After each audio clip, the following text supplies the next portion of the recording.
রাজশাহীর বাঘা, নাটোরের লালপুর, পাবনার ঈশ্বরদী ও আমিনপুর এবং কুষ্টিয়ার দৌলতপুরের বিস্তীর্ণ পদ্মার চরে কাকন বাহিনীর বিরুদ্ধে অভিযান চালাচ্ছে পুলিশ, র্যাব ও এপিবিএন। এ নিয়ে আরও জানাতে সরাসরি যুক্ত হচ্ছেন সহকর্মী সৌরভ হাবিব।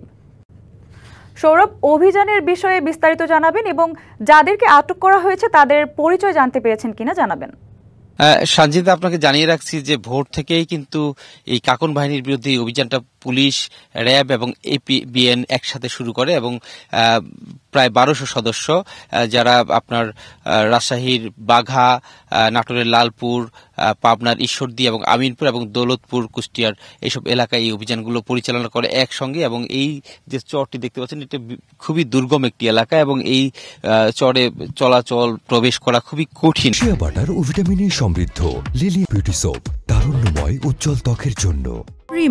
যে কারণে এই অঞ্চলটিতে কিন্তু এর আগে থেকেই কাকন বাহিনীর বিরুদ্ধে নানা অভিযোগ উঠতে থাকলেও কিন্তু কখনো এভাবে অভিযান পরিচালিত হয়নি। এটি প্রথমবার অভিযান, যে কারণে এই অভিযানটির নামও দেওয়া হচ্ছে অপারেশন ফার্স্ট লাইট।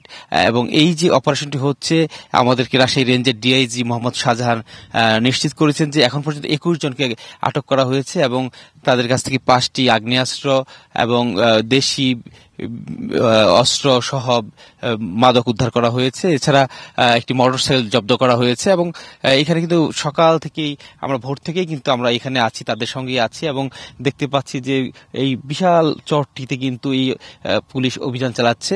পাশাপাশি জানিয়ে রাখছি যে এই যে বিস্তীর্ণ একটি চর, দুর্গম পথ, এইখানে কিন্তু একেবারে নিজের রাজত্ব গড়ে তুলেছিলেন কাকন বাহিনীর প্রধান ইঞ্জিনিয়ার কাকন এবং তিনি এই এলাকাটিতে তার যে বাহিনীর সদস্যরা, তারা এই পদ্মা নদীর চরের বালু থেকে শুরু করে কৃষকের ফসল থেকে শুরু করে গবাদি পশু, এমনকি তারা সর্বকিছু লুট করে নিয়ে যাওয়ার তাদের নামে অভিযোগ রয়েছে। এছাড়া অপহরণ, চাঁদাবাজির অভিযোগ রয়েছে।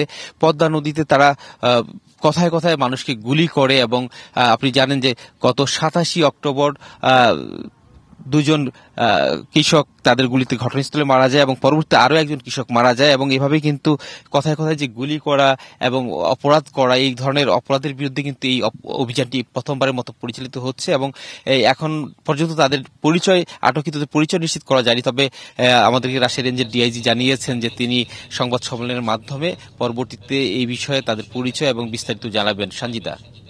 হাবিব, ধন্যবাদ আপনাকে।